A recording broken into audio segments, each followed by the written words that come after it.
11th standard? Little bit, might have just heard the name about it. Interference of light, theory of diffraction.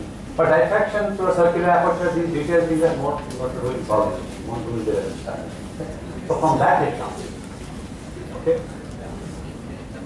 And then below some examples are given. For example, if you have the human eye, which is also a telescope, that's the first telescope. You have a lens there. This is like Galileo's telescope, the lens of the eye. Only thing is, only in the darkest time, you can only, the muscles allow the lens to be opened. Maximum 3 mm back, 3 millimeters. So if you put that into that formula, you can see that you cannot separate out this angle smaller than 0.3 minutes apart.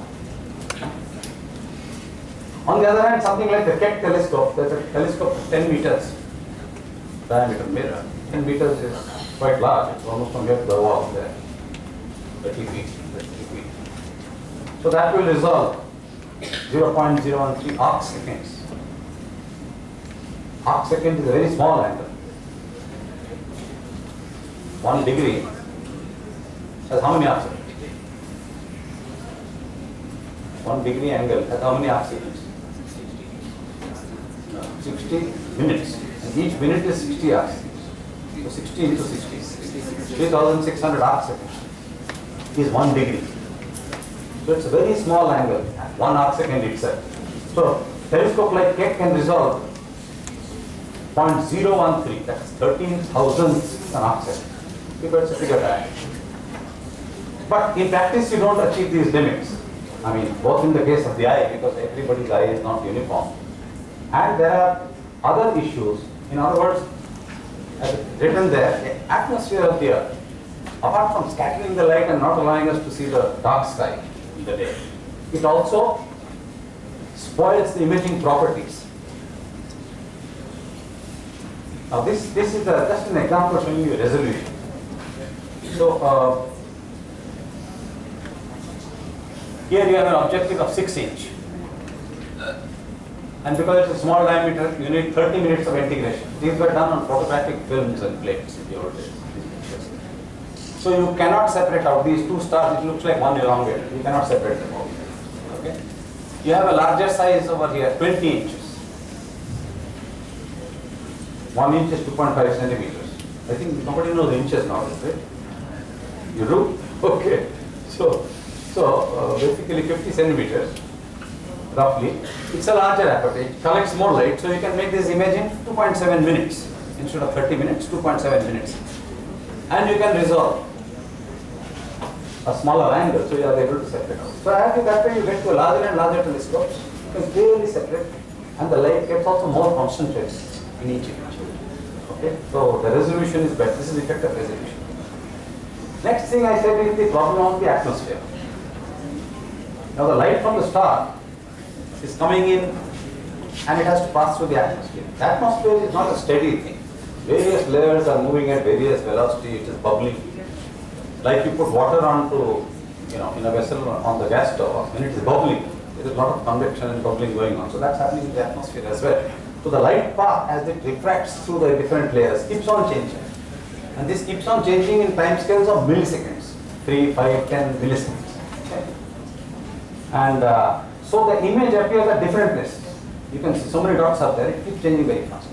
So what your telescope or your eye finally sees is a net convolution of all this. So if I integrate this, take an image, say just for 10 seconds exposure.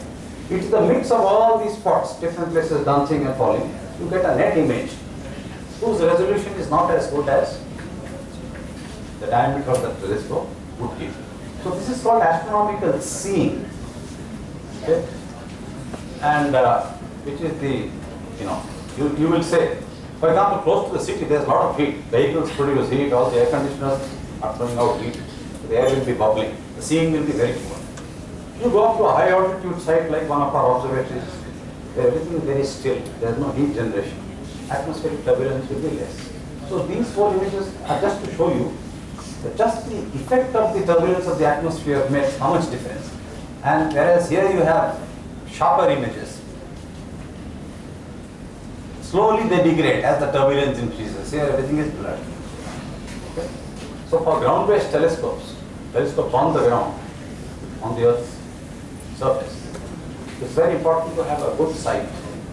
So most of the observatories are usually in very high places and far away where it's dark. Okay. So then we come to everything that you see in the universe is because something from there leaves that object, which is light, electromagnetic radiation, and reaches your telescope or reaches it. Correct. Otherwise you wouldn't see it. I see all of you because the light is falling on you and reflecting back to me, and that is how I make an image of it with my eyes lens.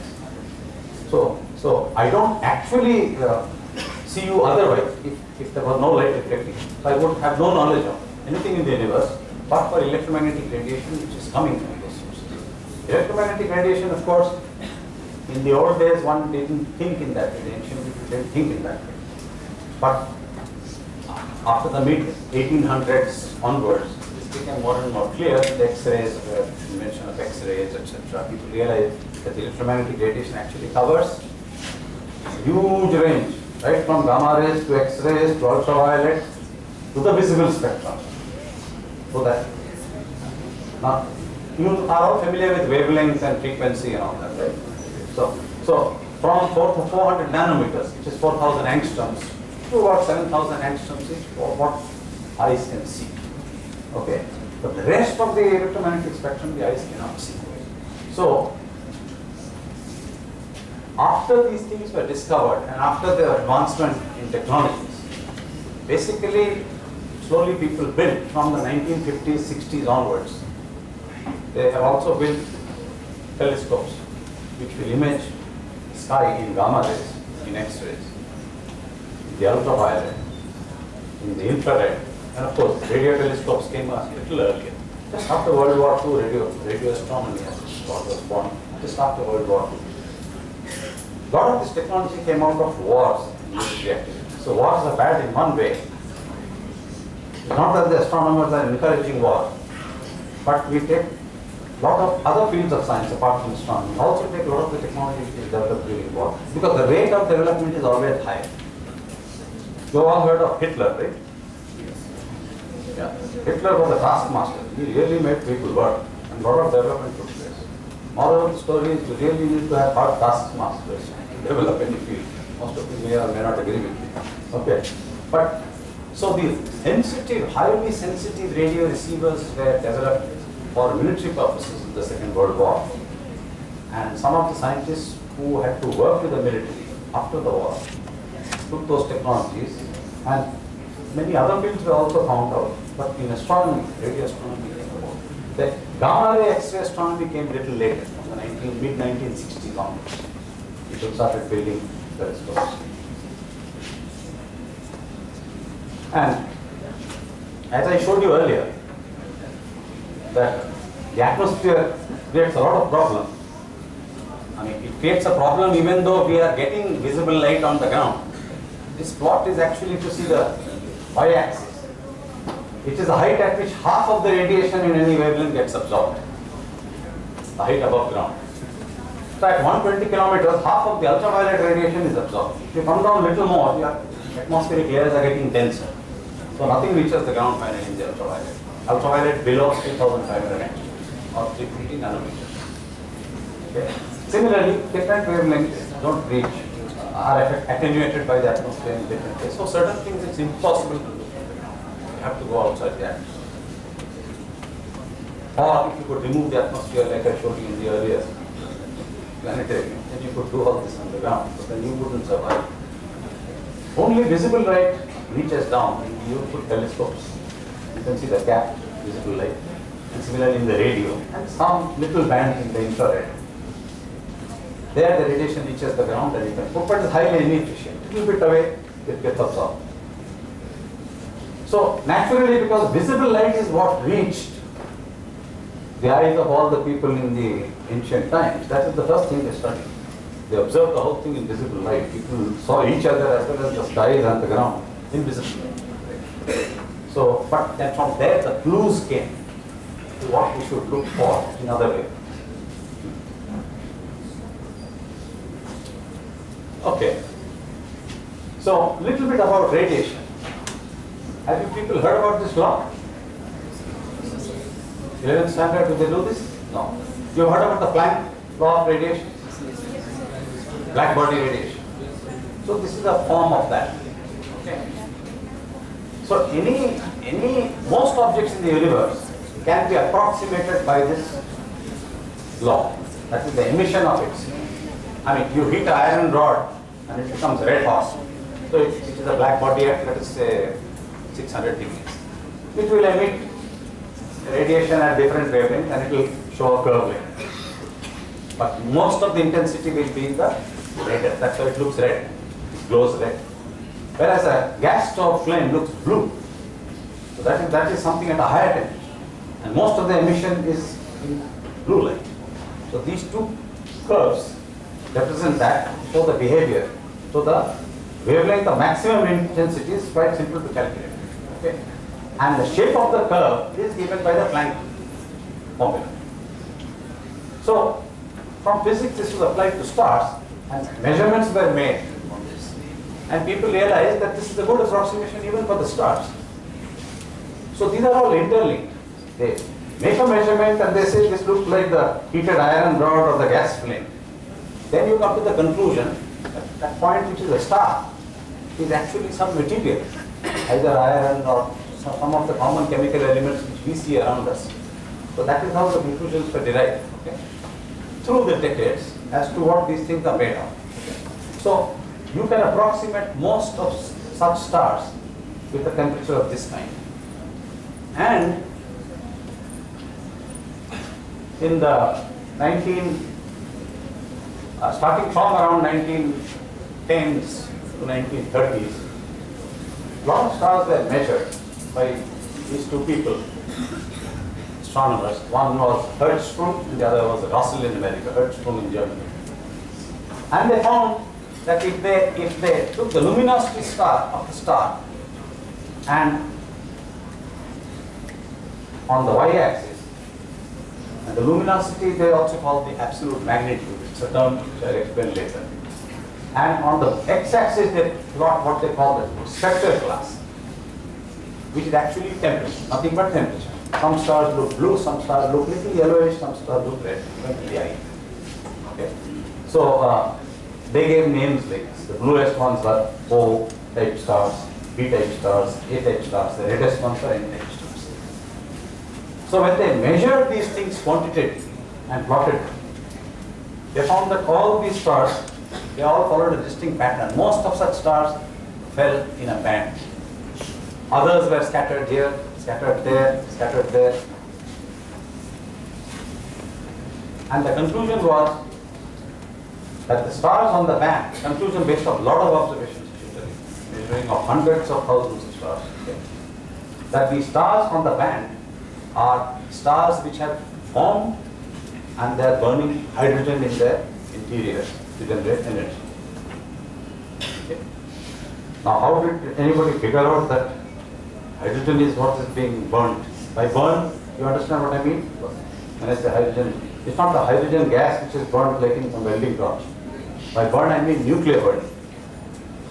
So two atoms of hydrogen fuse together, and the two more fuse to give you a helium nucleus, and that generates energy. It's called nucleosynthesis.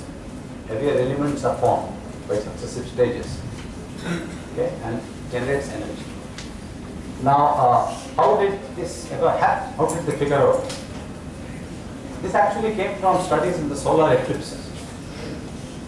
There was an eclipse in India in 1868, very famous eclipse, where apart from lines of hydrogen or lines which were thought to be hydrogen, which have been seen before it.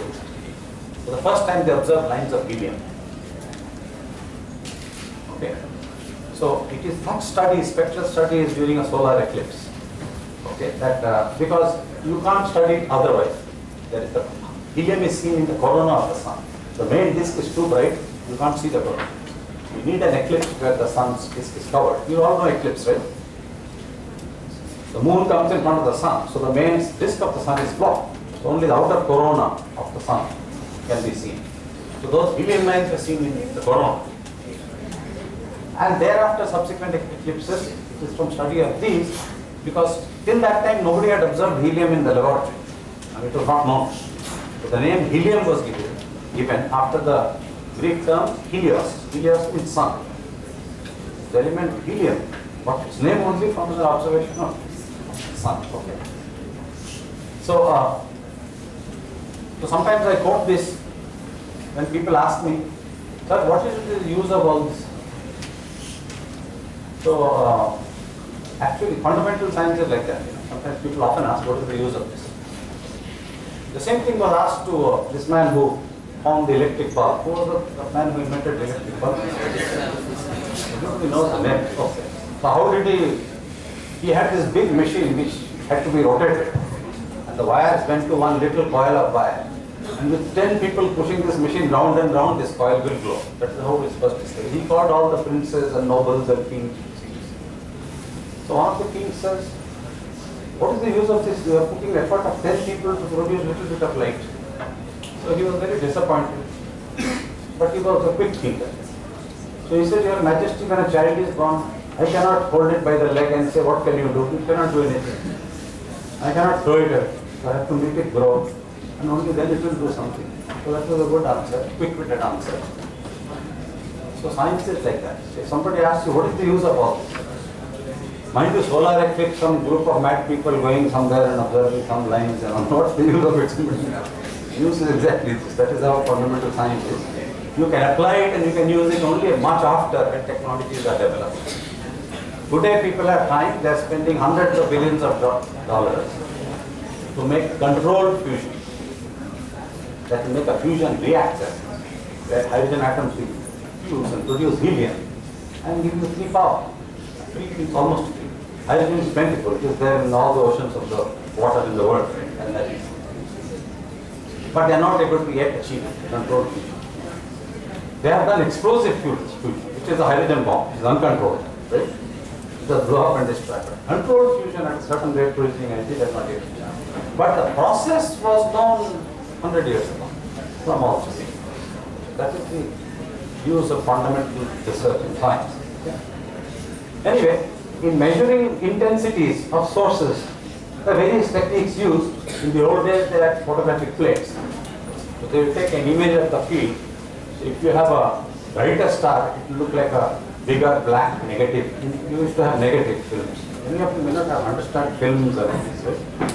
Well, even in your CCD camera, you may see a brighter star will look like a bigger, bright spot, white spot. A fainter star will look like a smaller spot. But it has nothing to do with the actual size of those.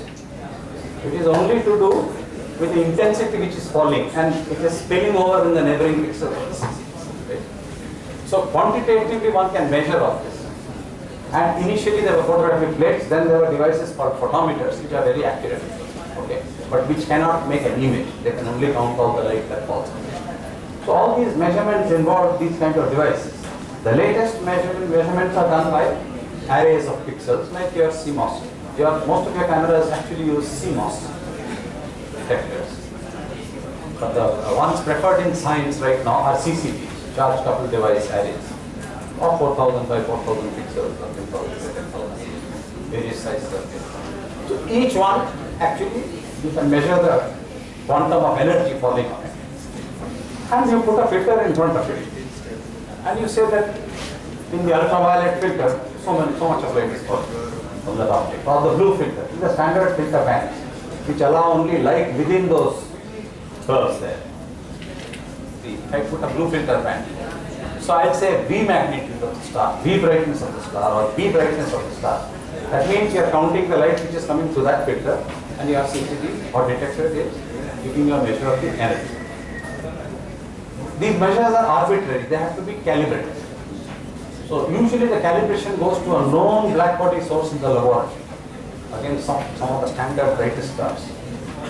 Because for a known source in the laboratory, you know how much energy it is emitting in absolute terms, in energy units.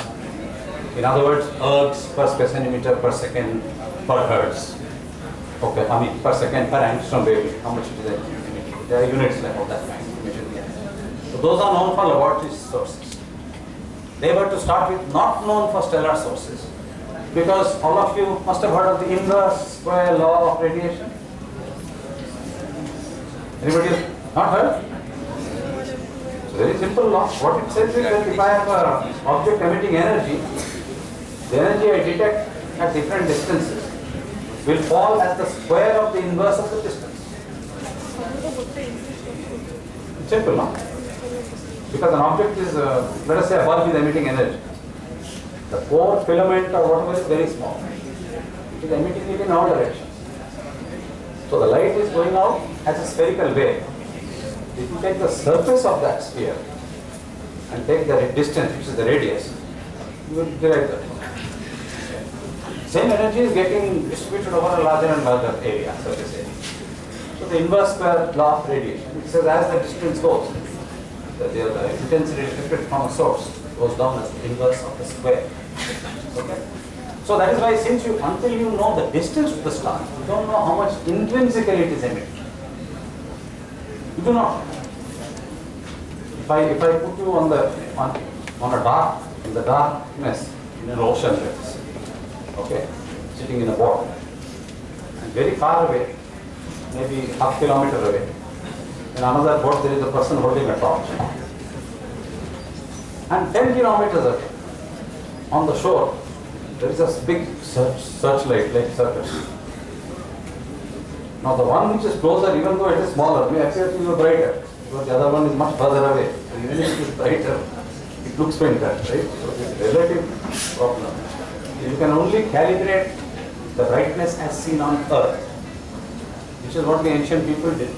This star looks 2.5 times fainter or brighter or 5 times brighter than the other star. This is all relative. They had no knowledge of what is the intrinsic energy emitting. So those were found out later.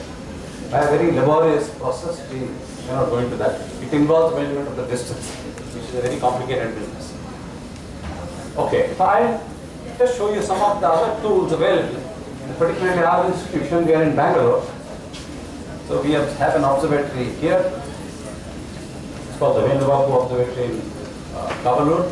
We have over the last 15 years, we've been operating an observatory at Ladakh, 15,000 feet up. Yes? What is that process called? This complex process to measure the distances?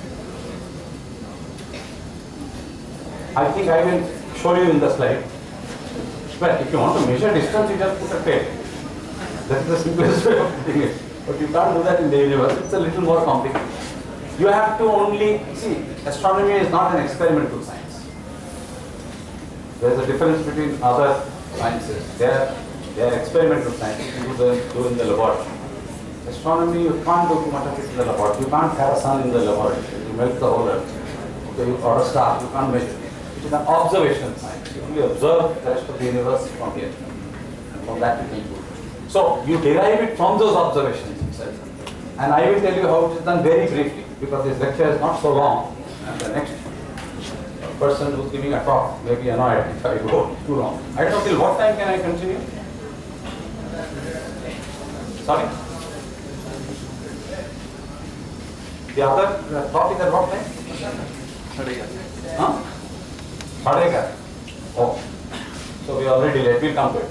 So I will briefly show you. So we have an observatory in Ladakh also. Then we have a radio telescope here, just north of Bangalore. And then in Kodaikanal we have a solar observatory down there. So this is our observatory at Kavalur, the two telescopes. 1 meter telescope, 2.3 meter telescope. As I told you earlier, that refers to the main optical element diameter. So this 2.3 meter telescope, which is shown, okay. This is the observatory at Ladakh, which is at 14,600 feet or so above sea level, which is across the Greater Himalayas on a plateau. And at Kavalur we have these facilities that I showed you this picture you have seen. This is the 2.3 meter telescope. When you have a 2.3 meter telescope, the mirror is 2.3 meter diameter. But when you put it into a telescope structure and then put it into a building, it becomes, the whole thing is quite a big project actually. Right? So this telescope was the largest in Asia when it was built in 1984. I was involved in those early days. Okay. And the telescope itself looks like this. So this is the telescope rotates. It has an axis, as you can see, pointing, which is parallel to the Earth's rotation axis. Okay. And so that to keep a star in the field of view, so that it doesn't rise and set and go past the telescope, the telescope has to track it at a constant rate. For this kind of mechanical structure, the telescope moves at a constant rate, which is the rate of movement of a star. What is the rate of movement of a star that we see? Full circle in 24 hours, isn't it? So full circle in 24 hours. Full circle is 360 degrees. You multiply it by number of arc seconds per degree and get the rates of 15 seconds of arc per second of time is what those stars, the other planetarium pictures are like. They go very slowly, which is why I have to speed it up. Show you the movement. Otherwise you won't can see. Watch now, then watch again after half an hour. They move, the stars rise and set at 15 seconds of arc per second of time.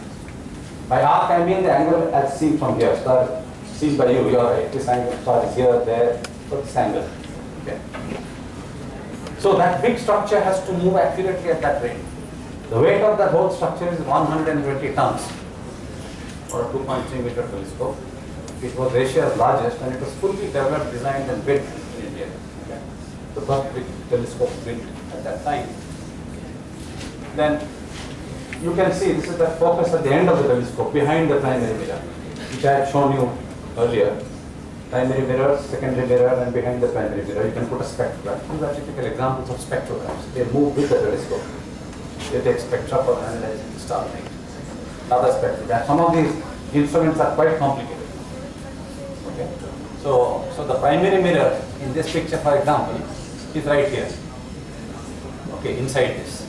So there is a hole in the primary mirror. Light comes to a focus, and the spectrograph is put there. And this is a recent new telescope which I put up 2013 for a different purpose. And the whole building design is different compared to the earlier ones. Because as I said, heat and turbulence in the building itself spoils the image quality that the telescope can get. So there are like these advancements done in various telescopes everywhere.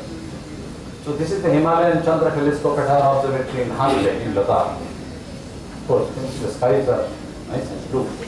Because half of the Earth's atmosphere is below this level, 14,500 feet. By the time you go that high, most of the denser areas of the atmosphere are below you. They're in the plains. So the turbulence and these things effect on the image is much less. Plus, the near ultraviolet, not the ultraviolet which is fully in space, but between 4,000 angstroms to 3,500-600 angstroms you can get here at this altitude. Okay. So at the other end of the story, this is a 30-meter telescope. 30-meter telescopes pose completely different challenges in astronomy. These mirrors are not single, they are made of segments and they are put together. So India will be a part of this. We will get about 10% of time on this, for which the country will have to pay 1,500 crores for 10%. So the cost of the facility will be around 15,000 to 18,000 crores.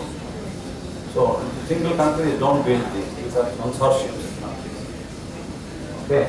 So most of what we will provide, our contribution, we will not give money, we will get things made in India which will be used. Our institute, in fact, will make 100 of those mirror segments. We are setting up a facility. Many of the mechanical things, the mirror support, things like that, the technologies in India.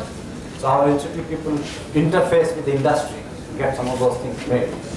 So it benefits the industry, all this kind of stuff. This is huge, 30 meters is the diameter. Mirror need not be pakka circle, it can be some shape, it doesn't matter. It's just like pocket, as I told you, like water bucket, right? So our guess is it will be up in 2025, it will be in Hawaii at a high altitude site. You can see the size of a motor car here. When you see, down there in the car, so that is the size of the telescope. Of course, space, I'm calling it new frontier because compared to the number of telescopes on the ground, space around is huge. And this is the famous Hubble Space Telescope. So, space, as I told you, is clear, as I showed you in the other picture. I think I can